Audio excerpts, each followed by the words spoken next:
محترم سامعین و ناظرین، اللہ رب العزت کی محبت، اللہ رب العزت کی فرما برداری اور اطاعت کے بعد ملتی ہے۔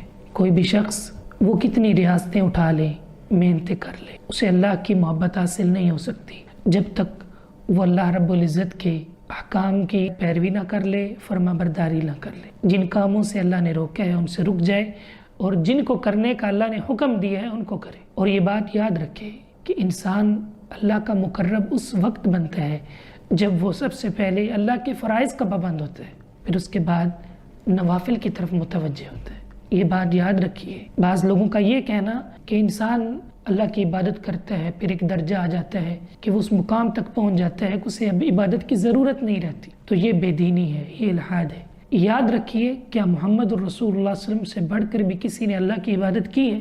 تو اللہ کی عبادت سب سے زیادہ محمد الرسول اللہ صلی اللہ علیہ وسلم نے کی ہے۔ انہیں یہ اللہ کی طرف سے گارنٹی نہیں ملی کہ آپ عبادت چھوڑ دیں، یہ رخصت نہیں ملی، تو امتیوں کو کیسے مل سکتی ہے؟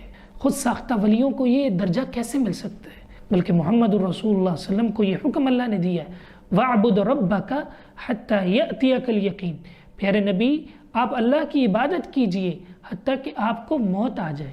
یہاں یقین سے مراد اصحاب رسول صلی اللہ علیہ وسلم نے جو تفسیر کی ہے اس سے مراد موت ہے۔ یہ معنی کرنا کہ عبادت کا یقین ہو جائے، اللہ راضی ہو جائے، پھر اس کے بعد بندے کو عبادت کی ضرورت نہیں، یہ الحاد ہے، یہ بے دینی ہے، یہ شریعت سے دوری ہے۔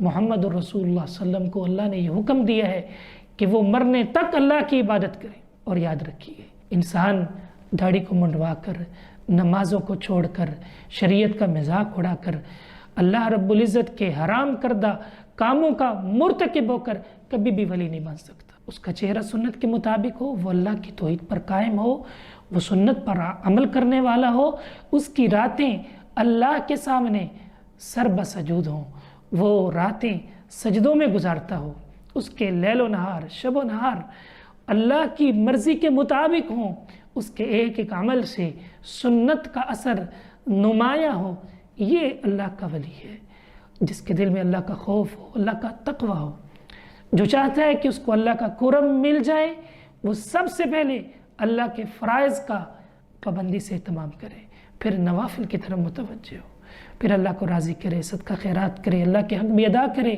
بندوں کے حق بھی ادا کرے، اور اس کی زندگی کا ہر پل، ہر لمحہ اللہ کی خوشنودی، اللہ کی محبت میں گزرے۔